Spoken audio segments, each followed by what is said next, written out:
bueno poder encontrarnos una mañana más en este tiempo de ayuno y oración con este desafío puntual que tenemos, ¿no? De ser la iglesia que está en el corazón de Dios. Hoy puntualmente, en cuanto a este desafío, tenemos un desafío mucho más puntual que es este llamado característico y propio que tenemos como iglesia, como pueblo de Dios, de ser santos. Por eso les animo a que me acompañen a leer Levítico capítulo 20, los versículos 6 al 8, que dice así: Y la persona que atendiere a encantadores o adivinos para prostituirse tras de ellos, yo pondré mi rostro contra tal persona y la cortaré de entre su pueblo. Santificaos pues y sed santos, porque yo Jehová soy vuestro Dios. Y guardad mis estatutos y ponedlos por obra. Yo Jehová que os santifico. Digo así, ¿no? Y bien, acá estamos viendo un par de cosas, ¿no?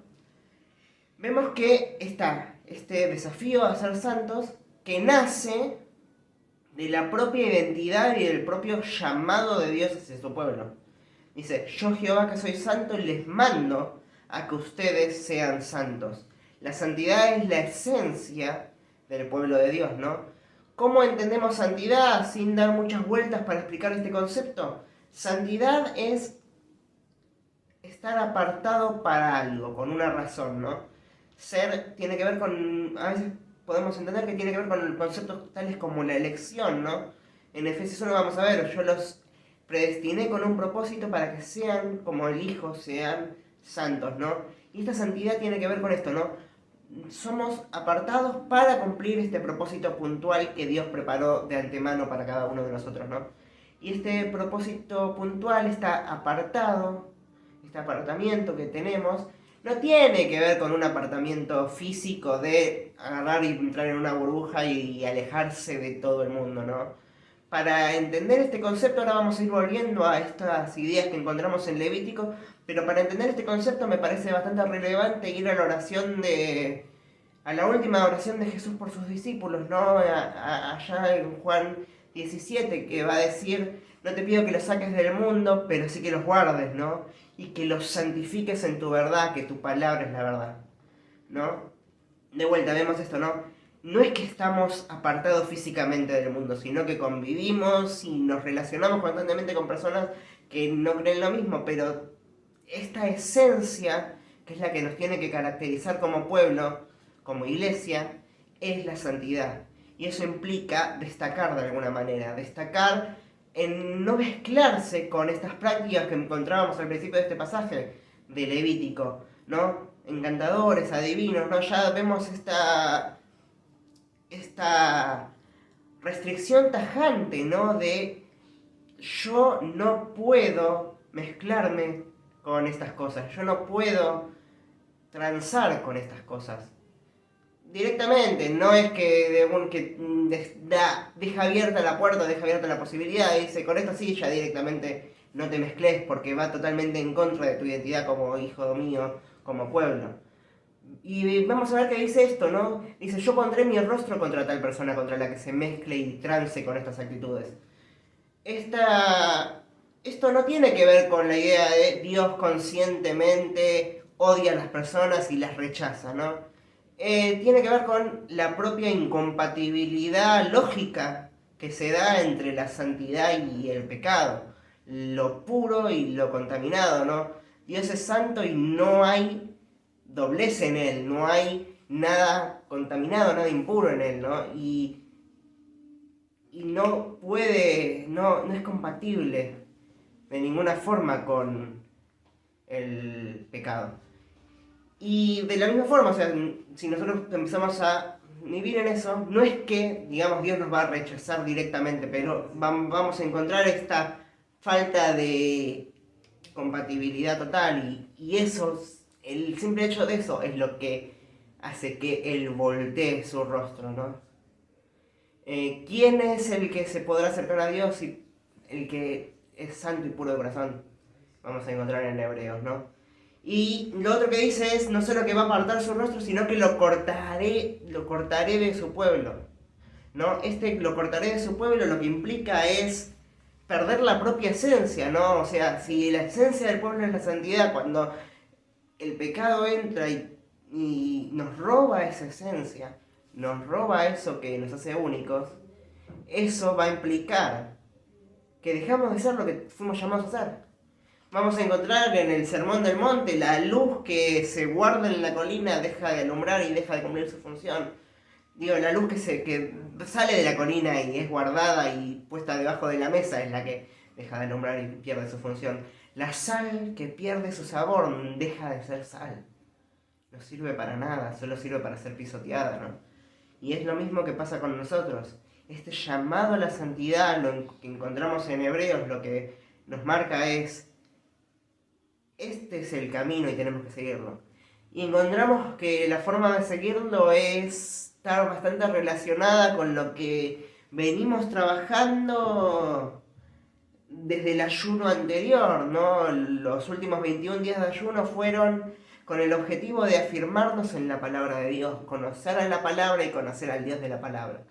Y en eso del poder conocer al Dios de la palabra está la clave, el secreto de la santidad. Es en el poner en práctica esto que empieza gradualmente la transformación. De vuelta, me acuerdo una vez que el pastor había explicado, ¿no? Esto, que no somos pecadores que luchan por ser santos, porque esa no es nuestra identidad, no es nuestra esencia como pueblo.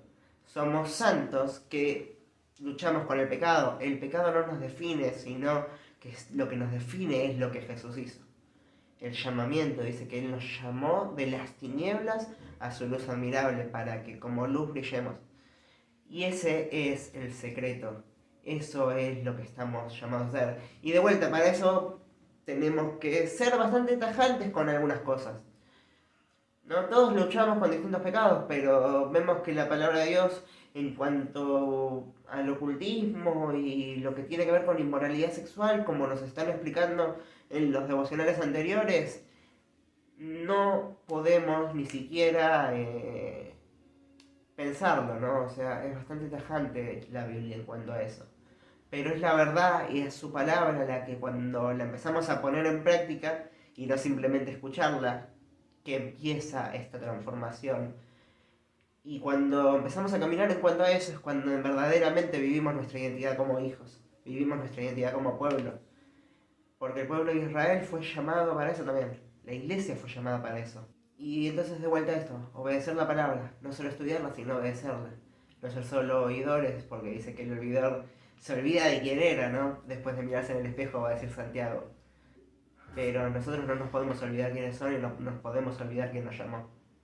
Y es por eso que tenemos este mandamiento tajante de ser santos como Él es santo, porque esa es nuestra esencia. Y si no vivimos nuestra esencia, permítanme decirles que estamos viviendo una mentira. Podemos endulzarla, podemos decorarla, podemos hacer lo que sea, pero es una mentira. Porque no nos podemos conformar con menos que lo que Dios tiene para cada uno. Y a veces nos conformamos con nuestras propias ideas de Dios. Y eso también es menos de lo que Dios es. Entonces, es desterrar esto, desterrar toda mentira, desterrar todo temor y empezar a vivir nuestra esencia. Y buscar en serio lo que hay en el corazón de Dios para cada uno de nosotros. Obedeciendo su palabra y creciendo en esta verdad que es la que nos va a santificar. Y es en esta santificación que algo distinto va a haber.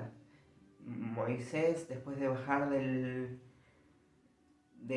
monte, dice que su rostro brillaba y resplandecía y nadie lo podía ver. Pero estaba en el medio del pueblo en ese momento, después de bajar, ¿no? Pero no lo podían ver porque había algo distinto. Lo mismo tiene que pasar con nosotros. ¿Les parece si oramos para cerrar? Señor Jesús, papá, yo te doy gracias por este día. Señor, yo te doy gracias, papá, por lo que vos nos estás llamando, vos nos estás impulsando a trabajar en cada uno de nosotros. Señor, yo te doy gracias, papá, por este llamado a ser santos. Yo te doy gracias, papá, porque vos sos santo y vos sos el que nos impulsás. Y es por tu sacrificio que es posible esto, Señor. Es por tu sacrificio que podemos vivir nuestra verdadera identidad de santidad y dejar de lado el pecado y dejar también toda práctica que nos roba nuestra esencia. Señor, yo te pido que podamos vivir verdaderamente lo que vos tenés para nosotros. Y que nos sigamos afirmando en tu verdad, porque es la única forma en la que podemos ser verdaderamente transformados. Conoceremos la verdad y seremos libres también de toda mentira que nos quiere robar lo que vos tenés para nosotros. Señor, vos sos santo, ayúdanos a ser como vos cada día. Te damos gracias, Jesús, una vez más, en tu nombre. Amén. Que el Señor te bendiga, iglesia. Nos vemos mañana en otro devocional. Chau, chau.